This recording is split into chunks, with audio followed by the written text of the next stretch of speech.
Good afternoon, everybody. Many thanks, Secretary Yelling, for your words. I think your comment about being the first U.S. Treasurer attending a COP speaks for the historic times that we are facing today. I am Azucena Arbeleche, Minister of Finance of Uruguay, and I am delighted to chair this panel on structural shifts needed to mobilize more private finance. We are facing a global climate emergency that demands immediate action and long-term solutions. There is no room for small fixes and incremental solutions. The truth is we need transformative change.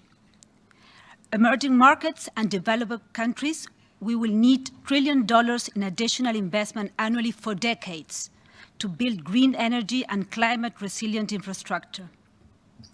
Yet, we seek sustainable pathways.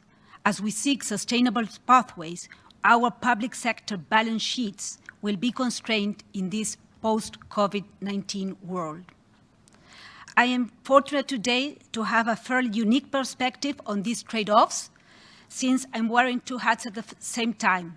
I'm not only Minister of Finance in Uruguay, but at the same time, I'm chairing the Development Committee of the World Bank and IMF.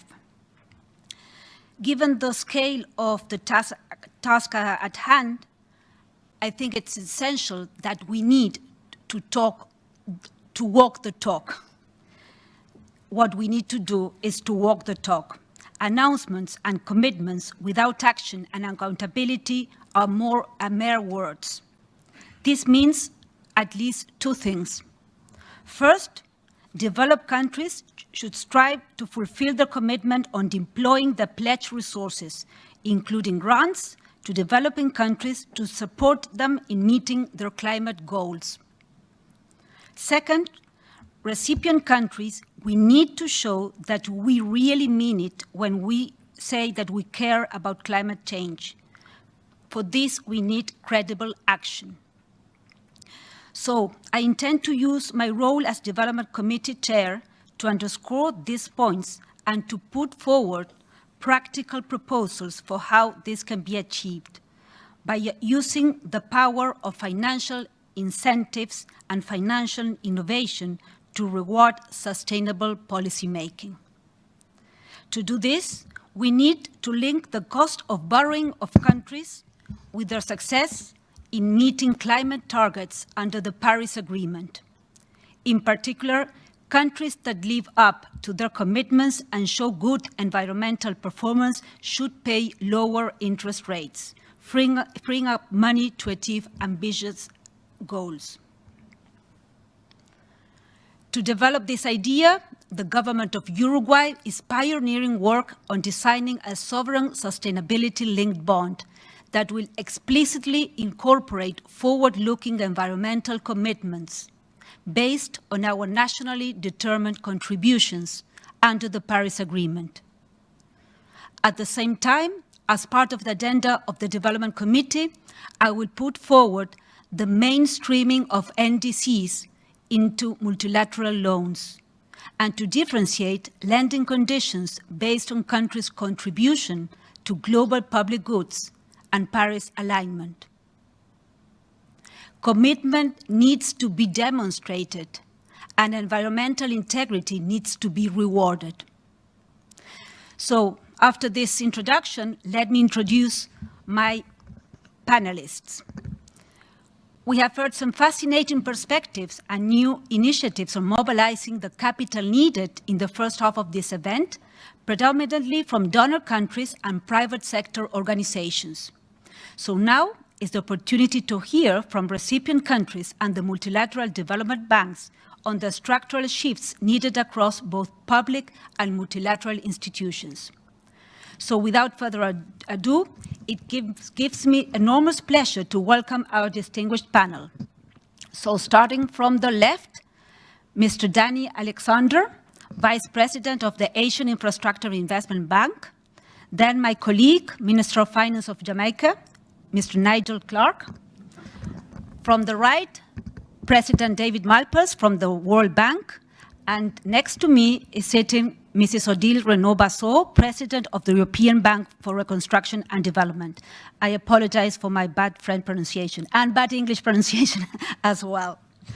So let's begin, Minister, asking you, what is your vision for mobilized climate finance in Jamaica and your wider region, and what support do you need from MDBs and other actors to deliver this?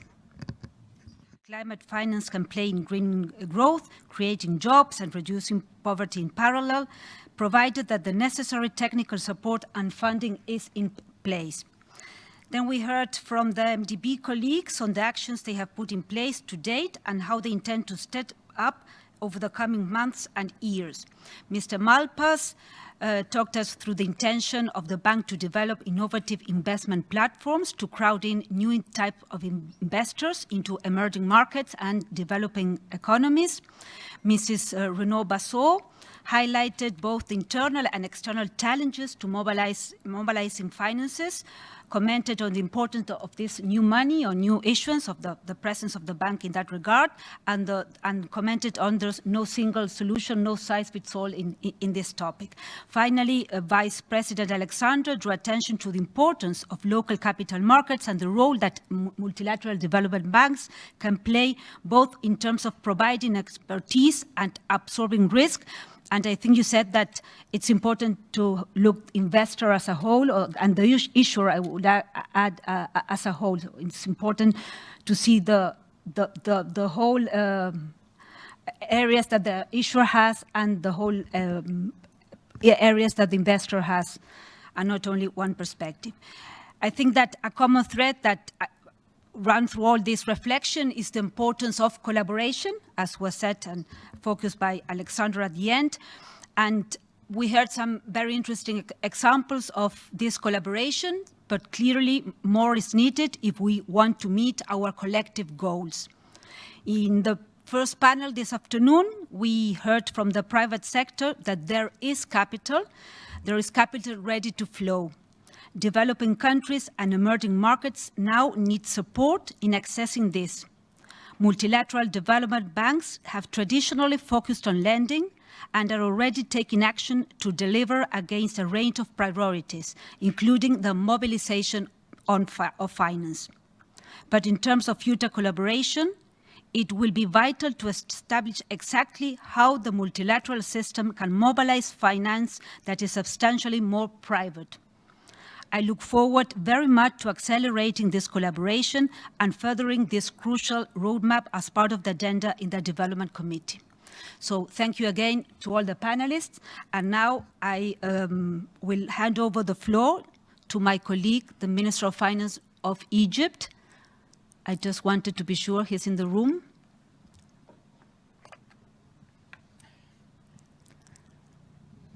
No, so thank you very much, everybody, and we are finished the panel at this point. I don't know if anybody wants to make any final remarks. Okay, thank you very much. Thank you. Thank you.